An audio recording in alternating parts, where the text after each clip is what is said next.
What's good, YouTube, and welcome to the house. Turns out you guys like these 3 a.m. to 4 a.m. videos where I get back home from the gym, I'm looking awful, and Konami drops all this news. So let's just go ahead and get into it, starting with the fact that there is a Sacred Beast structure deck coming out. This is freaking awesome. All those people who were complaining, when the Shadows got picked, I can't believe they won the poll, why didn't we come together harder?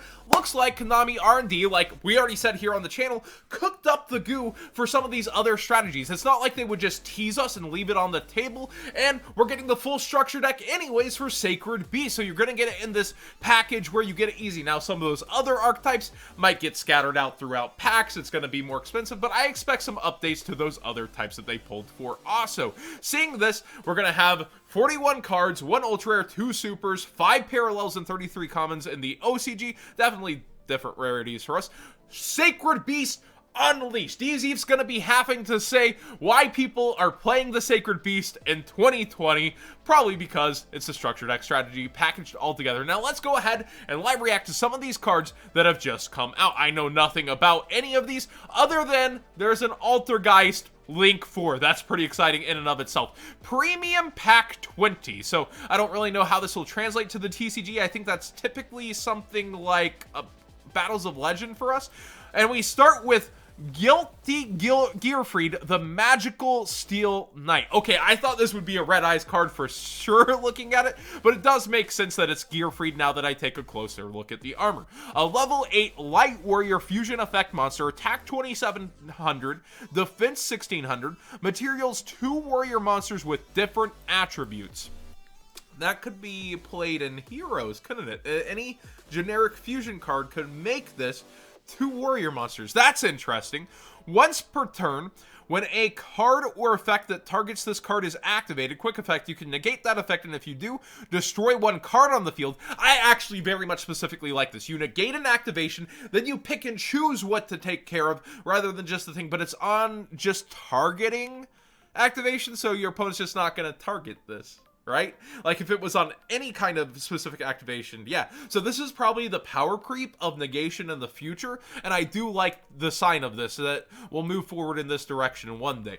The second effect is, if this card was fusion summoned using only materials that were on the field, it can make 2 attacks during each battle phase. I like that it doesn't say on monsters, it doesn't limit itself, so if you use resources that are in front of you, you could have used for link summoning or some other purpose, you're able to still use this in battle. Third effect, once per turn, during damage calculations, plural, when this card battles an opponent's monster, because it can make 2 attacks, you can banish 1 spell from your graveyard. This card gains attack equal to half its current defense until the end of this turn. So if it's attacking twice, it can get all the more powerful. That makes so much more sense. But 1600 defense means only 800 addition per attack, so it goes to 35, then like 43. It's not the biggest deal. Targeting protection, 2 attacks, gets bigger if it's battling monsters. For a boss monster, I want to see it do more in 2020, but, you know, it is. We'll take what we can get when it comes to Joey Wheeler, right? We got Crystal Girl. I've actually just thought in my card the other day that I wish ice monsters got a little bit more to them in Yu-Gi-Oh! Like the ice theme, even within water. Level 1 water spellcaster effect monster, attack 200, defense 100. Yeah, I know you ice barrier players are screaming in my comment section. You can only use each of this card's effects once per turn each. If this card is normal or special summoned, you can activate this effect. During the end phase of this turn, add 1 level 5 or higher water monster from your deck to your hand. That's kind of interesting. That's a Mulan Glacia, but you're going to have to wait a turn for it. This is okay.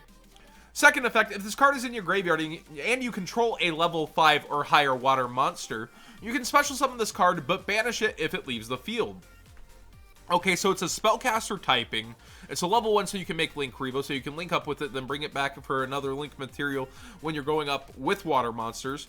It's recursion out of the graveyard. It's a decent card. I don't know where it's going to see play. Let me know in the comment section down below if you know. I kind of wish it was a tuner on top. Here's what I've been waiting for. I have not read this. Altergeist Memory Gant. This is a Link 4 Dark Spellcaster Link effect monster. Attack 2800. The arrows are all good. Left, bottom, right. Materials, 2+ Altergeist monsters. You can only use this card's name's first, second, and third effects once per turn each. During either player's battle phase quick effect, you contribute one other monster. This card gains attack equal to that monster's attack. I assume it's a monster you control. But man, is that pretty dang good. Depending on, like, you're still using 4 materials in Altergeist, though. It's 2+ specifically Altergeist monsters. Where are you getting that other monster? I get this may be the longer game, but man, is that a lot of resources. Second effect. When this card destroys a monster by battle, you can destroy one monster your opponents control. If you do, this card can make one more attack in a row? Wait, is there a limit on this? Or is it as long as they have monsters? Destroys a... Oh, yeah, once per turn. My bad. Obviously written in effect. So you can destroy a monster by battle, pop another, and then attack. And it doesn't say attack a monster, so you can attack again. So you can basically take care of 3 problems with 2,800 attack. Not bad. Third effect. If this card would be destroyed, you can banish a monster from your graveyard instead. So it has protection. It doesn't really have any kind of floodgate-like ability, though, like your Altergeist Link 2. So... It just seems like an overglorified boss monster a little here. Rose Princess, a level 3 Earth Plant Effect monster, attack 1200, defense 800, and here we see you can only special summon one card with this card's name written in its first effect per turn, so you can special summon multiple of these, but you can only use this first effect to special summon it once. If only your opponent controls a monster, you can special summon this card from your hand, and if you do, this card is treated as a tuner? Why couldn't they do that for the Ice Grill? You can discard this card, add 1 White Rose Cloister from your deck to your hand. All right, we're getting into Pokemon there. And I'm guessing that, yeah, the next card is White Rose Cloister. Okay, so this is a field spell, actually. You can only use this card's name's first effect once per turn. If you control no monsters, you can special summon 1 Rose Dragon or plant monster from your hand. Generic plant support that also ties in with the roses again. Konami is really starting to shake up this archetype. This is exciting. Second effect, during your draw phase, before you draw, you can declare 1 card type, monster, spell, or trap, reveal the top card of your deck, and if the type of the card you declared, apply the following effect for the rest of the turn. Level 7 or higher synchro monster you control gains 1,000 attack. That's a little stack your deck, I guess, and get a boost. The first effect, way bigger. It didn't even need a second effect. I guess it's just there. It's a bonus. This first effect's insane, and you have a tutor for it that also can special summon itself out of hand and be treated as a tuner. Konami is really building up this archetype great between this and the new Link. This is freaking awesome. Overall, definitely that's the most exciting out of Premium Pack. Let's go ahead and get into some boss monsters. I had a chance to glance over these, but I haven't read them in depth. They're all based around show boss monsters. We get number F0, Utopic Future Dragon, rank 0, Light Warrior Xyz effect monster, attack 3000, defense 2000, materials 3 Xyz monsters with the same rank, except numbers. That's a lot under Master Rule 3. This card's always treated as a rank 1.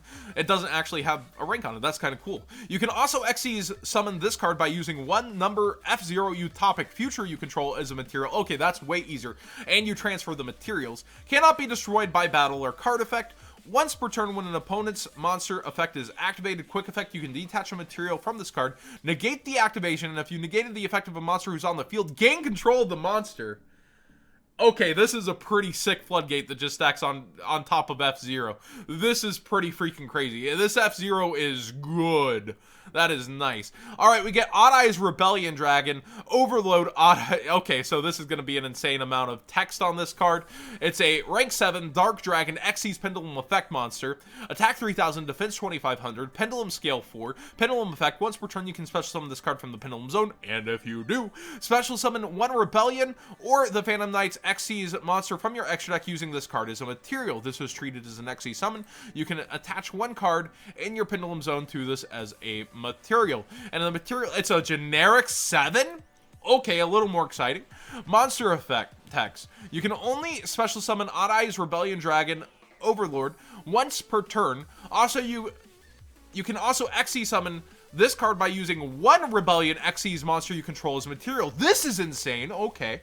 If you can Pendulum summon level 7s, you can Pendulum summon this face-up card from your extra deck. Nice.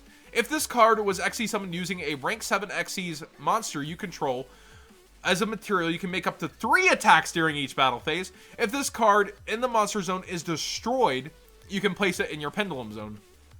Konami's doing good with these boss monsters. And finally, I think this is the last one, the Code Talker that I've heard good things about.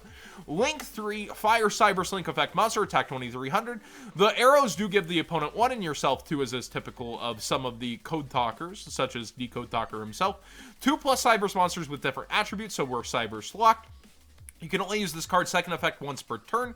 Gains 500 attack for each monster it points to. Standard. So, quick effect, you can pay 1,000 life points, draw 1 card, then if your life points is 2,000 or less, apply this effect, so that includes the cost. Banish this card on the field, and if you do, special summon 1 Link 3 or lower Cybers monster from your extra deck, except the Code Talker Heart Soul. It just summons a Code Talker out, basically saying, I don't care about your materials. That's pretty awesome for Code Talker decks. I know they already could extra link and stuff in the OCG. We're missing like very little. This is all really good support. This is a great look. Legendary Gold Box. Golden Legendary. When are we going to get this? How are we going to get this? I don't even want to fathom. So don't look forward to this too much. Who knows where it'll appear. But pretty cool cards overall. Same with this. When are we getting it? When will we get it in the TCG? I don't know that answer for you. Hopefully maybe Battles of Legend before the WCQ to shake some things up. These are definitely some awesome cards. So what did you guys think of all the news condensed into one video here? I didn't want to do multiple uploads and destroy my notification system. Sacred Beast, get a structure deck. New cards based off of, you know, the protagonist and their boss monsters, as well as some cool legacy stuff with some really awesome updates to the Rose archetype, really shaping up. Please subscribe if you haven't already. Use that TCG player link in the description down below when shopping TCG player. It seriously helps me, so bookmark that and help your boy out. Buying cards you'd already be buying to support the channel directly, costing you nothing extra. And, you know, stick around for some more videos. We got an interesting discussion later today. Thanks for watching, everybody.